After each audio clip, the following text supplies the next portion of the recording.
दोस्तों, welcome back to my channel. अगर आपने अभी तक मेरे चैनल को सब्सक्राइब नहीं किया है तो जल्दी से मेरे चैनल को सब्सक्राइब कर दें। सेकेंड लास्ट एपिसोड की शुरुआत में चंदन अपनी ग्रैंडमा को यहाँ पर देखकर बहुत ज्यादा हैरान होता है। पूछने लगता है कि ग्रैंडमा आप यहाँ पर क्या कर रही हैं? तो ग्रैंडमा उसको मारते हुए कहने लगती है कि आखिर इस घर में और कौन मौजूद है?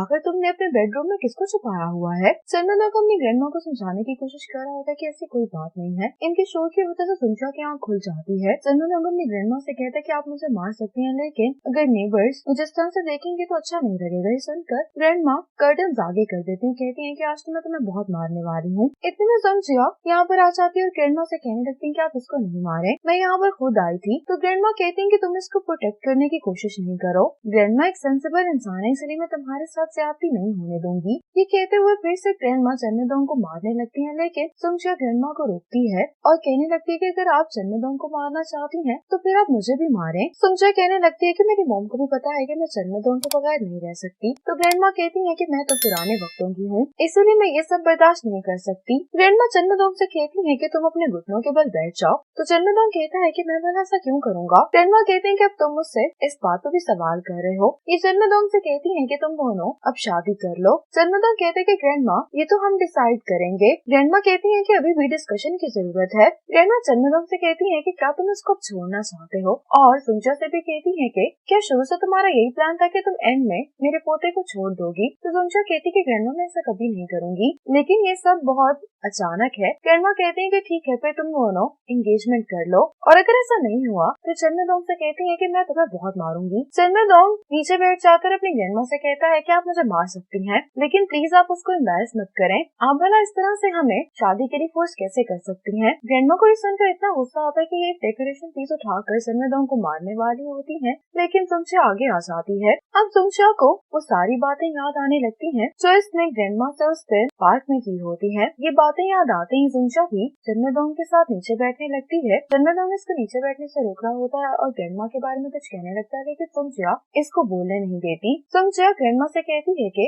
एंगेजमेंट का टाइम आ गया है, मैं आपकी बात मानूंगी। ये सुनकर चन्नदोंग बहुत हैरान होता है। सुंचा से कहता है कि तुम्हें ये करने की जरूरत नहीं है। सुंचा चन्नदोंग से कहती है कि एंगेजमेंट करने का यही सही वक्त है। इसके बाद चन्नदोंग और सुंचा अपनी एंगेजमेंट का फोटोशूट करवाते हैं। अब सुंचा अपने टाउन की सभी फ्रेंड्स को अपनी एंगेजमेंट रिंग दिखा रही होती है। अब सुंचा चन्नदोंग के फ्रेंड्स इनसे एंगेजमेंट की ट्रीट मांग रहे होते हैं। सुंचा सबसे प्रॉमिस करती है कि इन्हें ट्रीट बहुत जल्द मिलेगी। अब सुंचा चन्नदोंग को जाने के लिए इशारा करती है। चन्नदोंग जाने लगता है तो उसके फ्रेंड्स उसको रोक रहे होते हैं। सुंचा कहती है कि हमारी एंगेजमेंट हुई है तो हमें डिनर करने के लिए जाना है। अब सुंचा और चन्नदोंग यहाँ से चले जाते हैं। चन्नदोंग सुंचा को अपने घर लेकर आता है तो ये सारा घर डेकोरेट होता है। ये देखकर चन्नदोंग कहता है कि ये यान और हीना ने किया है, मेरी फैमिली इस तरह को कुछ भी अरेंज नहीं कर सकती। जैसे ही चन्नदोंग और सुंचा अंदर आते हैं, इनके ऊपर पार्टी पॉपर्स फटने लगते हैं और सभी इनको एंगेजमेंट के लिए कंग्रेचुलेशंस कह रहे होते हैं। शिष्या सुंचा को इसकी एंगेजमेंट के लिए कंग्रेचुलेशंस कह रही होती है। सुंचा यहाँ पर शिष्या को देखकर बहुत ज्यादा खुश जाती है। इसके साथ ही सुंचा की मम्मा और ग्रैंडमा भी यहाँ पर आ जाती हैं। ग्रैंडमा सुंचा से कहने लगती हैं कि एंगेजमेंट जरा जल्दी में हुई है तो इसलिए हम लोग ज्यादा कुछ अरेंज नहीं कर पाए। तो सुंचा की मम कहती हैं कि हम बाकी सब कुछ इनकी शादी पर अरेंज कर लेंगे। चन्नदोंग के पेरेंट्स भी यहाँ पर मौजूद होते हैं, जो कि आज चन्नदोंग के लिए बहुत ज्यादा खुश दिखाई दे रहे होते हैं। अब ये सब लोग डिनर करने के लिए बैठ जाते हैं। सुंचा कहती है कि तुमने आज ड्रिंक किया तो तुम अनकंफर्टेबल फील कर रहे होगे। चन्नदोंग कहता है कि मैंने इससे पहले भी कुछ टाइम पहले ड्रिंक की थी। सुंचा कहती है कि कब? चन्नदोंग कहता है कि जब हमारा ब्रेकअप हुआ था। तो सुंचा कहती है कि हमारा ब्रेकअप कब हुआ था? चन्नदोंग सुंचा को स्टेज पर लाते हुए कहता है कि तुम सही कह रही हो, हमारा ब्रेकअप कभी नहीं हुआ था। सुंचा कहती है कि क्या तुम्हें ये सब कुछ सपने जैसा लग रहा है? चन्नदोंग कहते हैं कि ऐसा भी हो सकता है कि तुम्हें एक दिन रिग्रेट और तुम शादी से भाग जाओ। सुंचा कहती है कि ऐसा कैसे हो सकता है, मुझे तो डर था कि तुम भाग जाओगे। ये सुनकर चन्नदोंग मुस्कुराने लगता है। सुंचा चन्नदोंग से कहती है कि मुझसे इतना प्यार करने के लिए शुक्रिया। सुंचा कहती है कि तुम बिल्कुल इस टाउन की तरह हो जिसके बारे में सोचकर ही मन की शांति मिलती है। चन्नदोंग कहने लगता है कि मैं जानता हूँ कि शंघाई बेहतर है, शंघाई में जो कुछ भी है वो यहाँ पर नहीं हो सकता। सुंचा कहती कि मैंने जो कहा था मैं वो वापस लेती हूँ। मैं शंघाई को पसंद करती हूँ, लेकिन मैं तुम्हें शंघाई से कहीं ज्यादा पसंद करती हूँ। चन्नदोंग सुंचा के फोरहेड पर किस करता है और कहने लगता है कि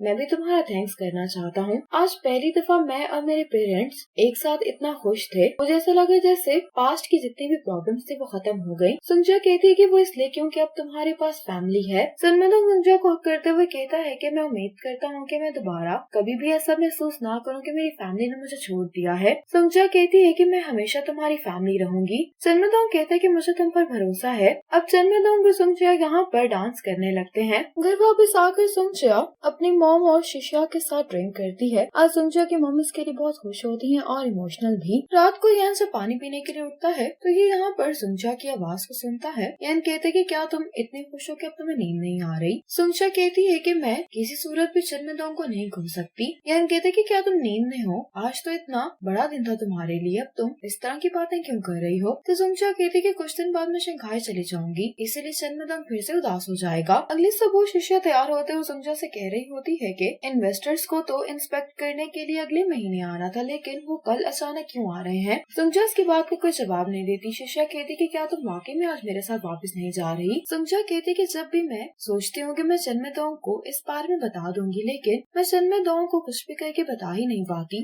शिष्या कहती है कि ये कोई बड़ा मसला नहीं है। ये सुंगजिया से कहती है कि कल दोपहर तक तुम्हें काम पर वापस आना होगा। अब सुंगजिया की मॉम जब इसका सामान पैक कर रही होती है तो ये सुंगजिया से कहते हैं कि तुमने अभी तक जन्मदोंग को नहीं बताया। सुंगजिया कहती है कि जन्मदोंग बहुत बिजी है, उसने तो मेरे मैसेज का रिप्लाई भी नहीं किया। यान कहता है कि तुम जानकर इस सबको डिले कर रही हो। अगली सुबह सुंगजिया कॉल करके जन्मदोंग को मिलने के लिए बुलाती है। जन्मदोंग सुंगजिया से बहुत खुशी खुशी मिलने के लिए आ रहा होता है। ये जैसे ही सुंगजिया का सूटकेस देखता है तो ये थोड़ा सा सरप्राइज हो जाता है। फिर भी ये सुंगजिया से सवाल करता है कि यहाँ पर किसको पिक करने के लिए आए हैं हम। सुंगजिया कहती कि किसी को पिक नहीं करना, मैं जा रही हूँ। जन्मदोंग कहते कि कितने टाइम के लिए? सुंगजिया कहती कि इस बारे में मुझे नहीं मालूम। जन्मदोंग फिर से सवाल करता है कि कितने टाइम के लिए? तो सुंगजिया कहती है कि बिजनेस में पहले 2 साल काफी बिजी होते हैं। ये सुनकर जन्मदोंग को बुरा लगता है। सुंगजिया कहती है कि मैंने जानबूझकर कि तुमसे नहीं छुपाया, मेरे अंदर बस तुम्हें बताने की हिम्मत नहीं हो रही थी। जन्मदोंग सुंगजिया से कहते कि क्या तुम्हें याद है कि हमारी मम्मी हुई थी? सुंगजिया कहती है कि हाँ, लेकिन अभी तुम ये बात क्यों कर रहे हो?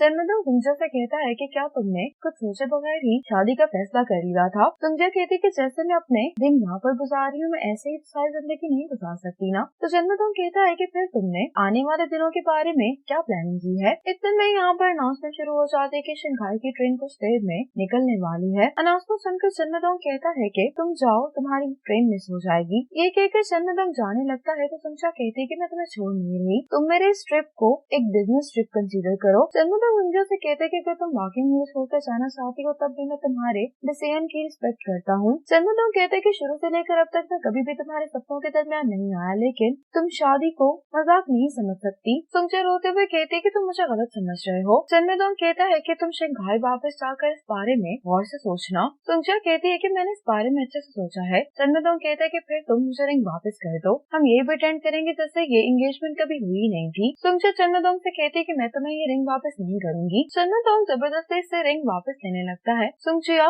इसको रिंग नहीं देना चाह रही होती और ऐसा करते हुए गलती से जन्मदोंग को चोट लग जाती है। इसकी नाक से ब्लड निकलने लगता है। ये देखकर सुंगजिया को बहुत बुरा लगता है। कहती है कि मैंने ये जानबूझकर नहीं किया। सुंगजिया टिश्यू लेकर जन्मदोंग के पास आती है, लेकिन जन्मदोंग इसको पीछे कर देता है। अब जन्मदोंग कुछ कहे बगैर यहाँ से जाने लगता है। सुंगजिया जन्मदोंग के पीछे भागती है। सुंगजिया जन्मदोंग को रोकने की कोशिश करती है, लेकिन जन्मदोंग नहीं रुकता। सुंगजिया जन्मदोंग से कहती है कि मैं कभी भी तुम्हारे साथ ब्रेकअप नहीं करूंगी, लेकिन जन्मदोंग कोई भी जवाब दी बगैर यहाँ से चला जाता है। अब फिर से यहाँ पर अनाउंसमेंट होना शुरू हो जाती है, इसलिए सुंगजिया यहाँ से चली जाती है। कार में वापस आने के बाद जन्मदोंग को गुस्सा भी आ रहा होता है। ये सुंगजिया के जाने की वजह से बहुत अपसेट भी हो गया होता है। सुंगजिया शंघाई वापस आने के बाद इसी डेकोरेशन पीस को देख रही होती है। शिशिया सुंगजिया से कहती है कि तुम अपसेट नहीं हो, जन्मदोंग इस सब के लिए मेंटली प्रिपेयर नहीं था, वो जल्दी सबको समझ जाएगा। अब जन्मदोंग को याद आ रहा होता है कि सुंगजिया ने इससे पूछा था कि जब मैं नंदन छोड़कर चली जाऊंगी तो क्या तुम मुझसे नफरत करोगे। जन्मदोंग को याद आता है कि इसने सुंगजिया से कहा था कि ये इसको सपोर्ट करेगा।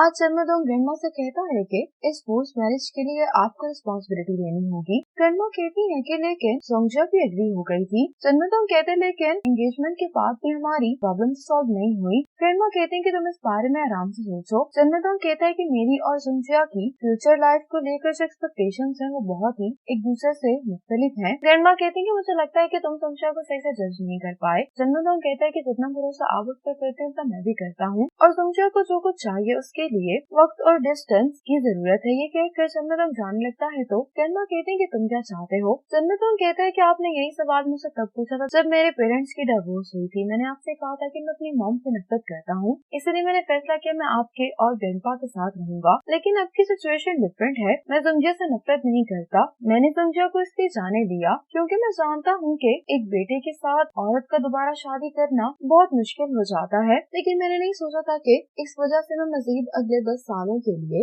दुखी हो जाऊंगा। रेंडमा कहती है कि लोग इतने सेंसिबल नहीं हो सकते। चंद्रदोंग कहता है कि मैं जानता हूँ, इसलिए मैं जुंगजिया को दोबारा वही गलती नहीं करने दे सकता। एक ग्रैंडमा से कहता है कि मेरा अपना तरीका है, आप अब इस मसले में इंटरफेयर नहीं करेंगी। ग्रैंडमा इसके लिए मान जाती है। अब कुछ टाइम बाद को दिखाया जाता है जुंगजिया टैक्सी में कहीं जा रही होती है और जो ड्राइवर होता है वो जुंगजिया को अपनी स्टोरी सुना रहा होता है। इतने में जुंगजिया देखती है कि एक ट्रक इनकी तरफ आ रहा है। ये देखकर जुंगजिया ड्राइवर को अलर्ट करती है। ये सीन यहीं पर कट हो जाता है। चंद्रदोंग आज कुछ नए स्टूडेंट्स को क्लास देने के लिए यहाँ पर आया होता है। इतने में यहाँ से किसी को स्ट्रेचर पर लेकर जाया जा रहा होता है तो चंद्रदोंग की नजर इस रिंग पर पड़ती है। ये देखकर चंद्रदोंग डर जाता है, इनको रुकने के लिए कहता है। चंद्रदोंग कंफर्म करने के लिए स्ट्रेचर के पास आता है और इसी मोमेंट पर सेकंड लास्ट एपिसोड खत्म हो जाती है।